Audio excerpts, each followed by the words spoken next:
નમસ્તે વિદ્યાર્થી મિત્રો, આપણે લાસ્ટ લેક્ચર ની અંદર કોષની બહારની બાજુએ કેવી કેવી રચનાઓ આવેલી હોય સુકોષ કેન્દ્રિક આદિકોષ કેન્દ્રિક કોષની અંદર એની વિશે વાત કરેલી હતી. આદિકોષ કેન્દ્રિક કોષની અંદરની બાજુએ કેવી રચનાઓ હોય છે એના વિશેની વાત કરેલી હતી. હવે આજે આપણે સુકોષ કેન્દ્રિક કોષ વિશે વાત કરીશું. સુકોષ કેન્દ્રિક કોષ કેવો હોય છે, સુકોષ કેન્દ્રિક કોષની રચના કેવી હોય છે? તો કે ભાઈ સુકોષ કેન્દ્રિક કોષની અંદર તમને એવું કીધું છે કે બધા જ પ્રોટિસ્ટા વર્ગના પ્રાણીઓ છે એ તમામે તમામ પ્રાણીઓ સુકોષ કેન્દ્રિક કોષની અંદર આવતા હોય છે.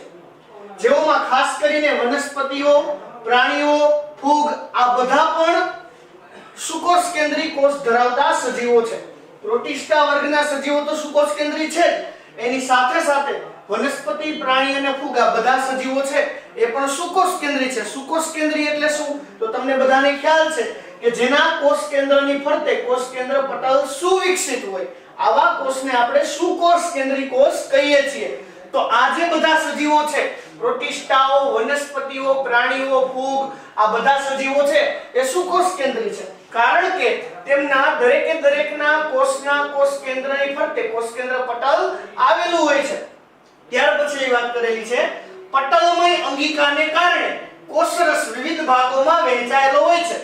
આ સુકોષ કેન્દ્રી કોષની અંદર જુદી જુદી ઘણી બધી આવી પટલમય અંગિકાઓ જોવા મળે છે. આ જે હરિતકણ, કણાભ, સૂત્ર, રિબોઝોમ્સ, ગોલ્ગી ગાય, રસધાની આ બધી છે એ બધી પડદાવાળી એટલે કે પટલમય અંગિકાઓ છે. અને આવી અંગિકાઓની હાજરીને કારણે કોષરસ છે કે એના જુદા જુદા ભાગોની અંદર વિભાજિત થયેલો છે. કોષ કેન્દ્ર પટલની આવૃત સુવિકસિત કોષ કેન્દ્ર હોય છે, એટલા માટે જેને સુકોષ કેન્દ્રી કોષ કીધો છે, કારણ કે એના કોષ કેન્દ્રની ફરતે સરસ મજાનું કોષ કેન્દ્ર પટલ આવેલું છે.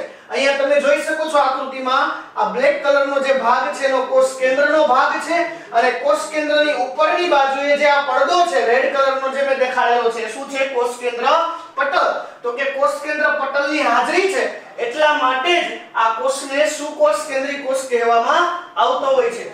વિવિધ પ્રકારના પ્રચલન સંકુલો અને કોષરસ કંકાલ જેવી રચનાઓ ધરાવે છે. સુકોષ કેન્દ્રી કોષની અંદર જુદા જુદા ઘણા બધા પ્રચલન સંકુલો, આ સિવાય કોષરસ કંકાલ આવી તમામ રચનાઓ જોવા મળતી હોય છે. આ સિવાય આનુવંશિક દ્રવ્ય તરીકે રંગસૂત્ર આવેલું છે. હવે કોષના કોષ કેન્દ્રની અંદર તમે જુઓ તો આવી રીતે તમને એની અંદર સરસ મજાનું રંગસૂત્ર દેખાય છે. તમને અહીંયા જે આકૃતિ દોરીને બતાવું છું, જે આ ફૂદડી જેવું તમને જે દેખાય છે શું છે? રંગસૂત્ર છે. આપણે આગળના લેક્ચરમાં જોઈ ગયા છીએ કે આ રંગસૂત્ર ડીએનએ થી બનેલું હોય છે, જે આનુવંશિક દ્રવ્ય છે. આનુવંશિક એટલે શું? તો કે એક પેઢીના લક્ષણોને બીજી પેઢીમાં લઈ જવા માટે ઉપયોગી થતું હોય આવું આનુવંશિક દ્રવ્ય એ રંગસૂત્ર છે, જેના કોષ કેન્દ્રની અંદર આવેલું હોય છે. એક સરખા હોતા નથી. બીજી વાત એવી કીધી છે કે વનસ્પતિનો અને પ્રાણી કોષના કોષ એકબીજાથી જુદા છે, એક સરખા હોતા નથી. અહીંયા તમે આકૃતિ જોઈ શકો છો. આ પહેલા નંબરનો જે કોષ આપેલો છે વનસ્પતિનો કોષ છે, સેકન્ડ કોષ છે પ્રાણી કોષ છે. આ બંને કોષ દેખાવમાં એકબીજાથી જુદા છે, એક સરખા હોતા નથી.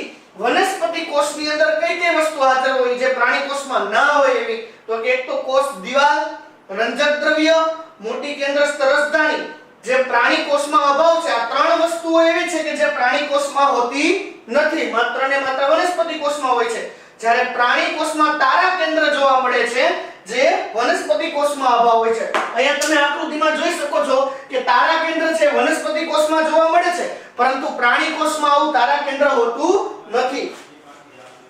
ત્યાર પછીની વાત કરેલી છે અહીંયા વનસ્પતિ કોષ અને પ્રાણી કોષની સુસ્પષ્ટ આકૃતિ તમને દેખાય છે.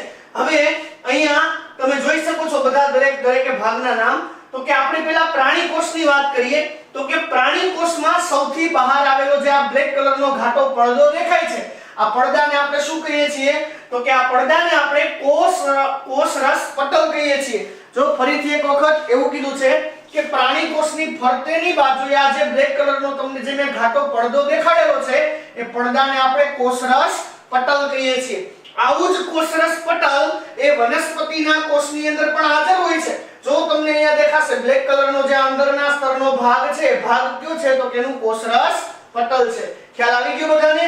ત્યાર પછી બીજી વાત કરેલી છે કોષરસ પટલ પછી અહીંયા જે દ્રવ્ય જેવો કાળા કલરનો ભાગ દેખાય છે જે વનસ્પતિનો કોષરસ છે, તો પ્રાણી કોષમાં છે એવો જ કોષરસ સેમ જો અહીંયા પણ તમને દેખાય છે એટલે કે વનસ્પતિ કોષમાં પણ કોષરસ આવેલો હોય છે. એ બંનેની અંદર કોમન છે. પહેલા જે બંનેની અંદર કોમન છે એ વસ્તુ હું તમને બતાવું છું.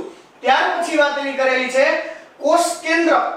તો તમે જોઈ શકો છો કે ઘાટો ઉપચેલો વચ્ચેનો જે ભાગ છે એને આપણે કોષ કેન્દ્ર કહીએ છીએ. એવું સેમ કોષ કેન્દ્ર વનસ્પતિના કોષની અંદર પણ આવેલું હોય છે. કોષ કેન્દ્રની અંદર આવેલો ઘાટો ભાગ જેને કોષ કેન્દ્રિકા કહેવામાં આવે છે. તો કોષ કેન્દ્રિકા પણ વનસ્પતિ અને પ્રાણી બંને કોષની અંદર કોષ કેન્દ્રિકા જોવા મળતી હોય છે. ત્યાર પછી કોષ કેન્દ્ર પટલ. કોષ કેન્દ્રની ઉપર રહેલો જે આ પડદાને આપણે શું કહીએ છીએ? કોષ કેન્દ્ર પટલ. તો અહીંયા પણ કોષ કેન્દ્ર પટલ જોવા મળે છે. અહીંયા જો મેં રેડ કરીને દેખાડેલો છે તો એ પણ શું છે? કોષ કેન્દ્ર પટલ છે. તો કે કોષ કેન્દ્ર પટલ પણ બંને કોષની અંદર આવેલા હોય છે. ત્યાર પછી વાત કરેલી છે રેડ કલરના જે નાના નાના ગોળા દેખાય છે જેને આપણે અગાઉ ભણી ગયા છીએ, રિબોઝોમ્સ કહીએ છીએ. તો આવા રિબોઝોમ્સ વનસ્પતિ કોષમાં પણ આવેલા છે અને પ્રાણી કોષમાં પણ તમે જોઈ શકો છો. પ્રાણી કોષમાં પણ આવા લાલ લાલ ટપકા જે આવેલા છે એને શું કહેવામાં આવે છે? રિબોઝોમ્સ. તો આવા રિબોઝોમ્સ વનસ્પતિ અને પ્રાણી કોષ બંનેની અંદર કોમન છે. ત્યાર પછી બ્લુ કલરનું અહીંયા જે ઓસિકા જેવું દેખાડેલું છે શું છે? કણાભ સૂત્ર. એ પણ પ્રાણી કોષમાં પણ હાજર છે. તો કે બંનેની અંદર કોમન છે. ત્યાર પછી વાત કરેલી છે ગોળ બીજા નાના ગોળા. ત્યાર પછી વાત કરેલી છે વાટકા જેવા ભાગની. તો આ જે વાટકા જેવો ભાગ છે એને શું કહેવામાં આવે છે? લાઇસોઝોમ્સ, જે વનસ્પતિ અને પ્રાણી બંનેના કોષની અંદર જોવા મળે છે. ત્યાર પછી વાત કરેલી છે ગોલ્ગી કાય. અહીંયા તમે જોઈ શકો છો પેકેજિંગ તરીકે કાર્ય કરે. નેક્સ્ટ ટોપિકમાં આપણે જોશું આના પછી. અને અહીંયા પણ તમને દેખાય છે તો કે ગોલ્ગી કાય છે એ પણ એવી રચના છે કે જે વનસ્પતિ અને પ્રાણીના બંનેના કોષની અંદર જોવા મળતી હોય છે. ત્યાર પછી વાત કરીએ છે એન્ડોપ્લાઝમિક રેટિક્યુલમની, એટલે કે અંતઃકોષરસ જાળ, ACR, સ્મૂથ એન્ડોપ્લાઝમિક રેટિક્યુલમ. આના પછીના નેક્સ્ટ લેક્ચરમાં આપણે જોશું કે ACR કેવી હોય, સ્મૂથ એન્ડોપ્લાઝમિક રેટિક્યુલમ. ગુજરાતીમાં કહેવાય લીસી અંતઃકોષરસ જાળ. અને એવી જ રીતે રફ એન્ડોપ્લાઝમિક રેટિક્યુલમ, કારણ કે એની ઉપર જો કાળા કલરના રિબોઝોમ્સ ચોટેલા છે એટલે કે ખરબચડી અંતઃકોષરસ જાળ, જે વનસ્પતિના કોષમાં જોવા મળે છે. એવી જ સેમ અહીંયા પણ તમે જોઈ શકો છો. જો પ્રાણીના કોષમાં પણ RER અને ACR બંને હાજર છે. તો આટલી જે વસ્તુને આપણે કવર કરેલી છે જે બંને કોષની અંદર કોમન છે. હવે ઘણી વસ્તુઓ એવી છે કે જે પ્રાણી કોષમાં જોવા મળે છે પરંતુ વનસ્પતિ કોષમાં જોવા મળતી નથી. અને ઘણી વસ્તુ એવી છે કે જે વનસ્પતિના કોષમાં જોવા મળે છે પરંતુ પ્રાણી કોષમાં જોવા મળતી નથી. તો આવી રચનાઓ છે ને આપણે કોમન કાઢીએ તો જોઈએ. સૌપ્રથમ તમને અહીંયા લીલા કલરનો જે આ ભાગ દેખાય છે આખો, એ છે કોષ દિવાલ. તો આ કોષ દિવાલ માત્ર ને માત્ર વનસ્પતિ કોષમાં જોવા મળે છે, પ્રાણી કોષમાં જોવા મળતી નથી. તો અહીંયા આવી ગયું, જો વનસ્પતિ કોષમાં કોષ દિવાલ જોવા મળે, પ્રાણી કોષમાં જોવા મળતી નથી. બીજી વાત કરેલી છે મધ્ય પટલની. તો કે મધ્ય પટલ એટલે કે કોષરસ પટલ અને કોષ દિવાલની વચ્ચે આવેલો જે રેડ કલરનો પડદો છે, આ પડદાને મધ્ય પટલ કહેવાય. તો એ મધ્ય પટલ તમને વનસ્પતિ કોષમાં જોવા મળે છે, પ્રાણી કોષમાં જોવા મળતું નથી. ત્યાર પછીની વાત કરેલી છે હરિત કણ. તો હરિત કણ તમે જોઈ શકો છો વનસ્પતિના કોષમાં દેખાય છે, પ્રાણી કોષમાં નથી, એટલે કે રંજક દ્રવ્ય. રંજક દ્રવ્ય તરીકે શું આવેલું હોય? હરિત કણ, જેને પ્રકાશ સંશ્લેષણમાં મદદ કરતું હોય. તો આવું હરિત કણ છે વનસ્પતિના કોષમાં જોવા મળે છે પરંતુ પ્રાણી કોષમાં જોવા મળતું નથી. ત્યાર પછી વાત કરેલી છે મોટી કેન્દ્રસ્થ રસધાની, વધારાનો ભાગ એકઠો કરવામાં મદદ કરે. આવી રસધાની વનસ્પતિના કોષમાં જોવા મળે છે, પ્રાણી કોષમાં જોવા મળતી નથી. તો કે મોટી કેન્દ્રસ્થ રસધાની. આ સિવાય કોષરસ તંતુ. અહીંયા તમે જોઈ શકો છો, જો આ બ્લુ કલરના જે ભાગ દોરેલા છે શું છે? કોષરસ તંતુ, જે વનસ્પતિના કોષમાં છે પરંતુ પ્રાણી કોષમાં નથી. આ સિવાય વાત કરેલી છે સૂક્ષ્મ નલિકાઓની. તો કે નાની નાની આવી જે નળીઓ છે ને કહેવામાં આવે છે સૂક્ષ્મ નલિકાઓ, જે વનસ્પતિ કોષમાં તમને દેખાય છે, પ્રાણી કોષમાં દેખાતી નથી. પેરોક્સિઝોમ, પ્રાણી કોષમાં હું દોરતા ભૂલી ગયેલો છું. તો કે પ્રાણી કોષમાં પણ પેરોક્સિઝોમ રહેલા હોય, બરોબર છે. પેરોક્સિઝોમ છે પ્રાણી અને વનસ્પતિ બંનેના કોષમાં આવેલા છે. અહીંયા દોરેલું છે પેરોક્સિઝોમ, બરોબર છે. તો કે પેરોક્સિઝોમ છે બંનેની અંદર કોમન છે.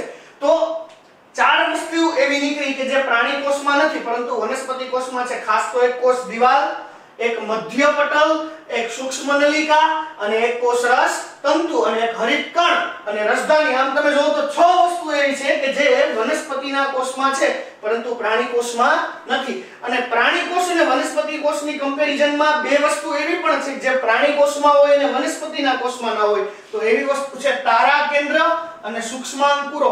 આ બે રચનાઓ એવી છે કે જે માત્ર ને માત્ર પ્રાણી કોષમાં જોવા મળે છે પરંતુ વનસ્પતિના કોષમાં જોવા મળતી નથી. તો અહીંયા તમને વનસ્પતિનો અને પ્રાણીનો બંનેનો કોષ આકૃતિ દોરીને આપેલો છે.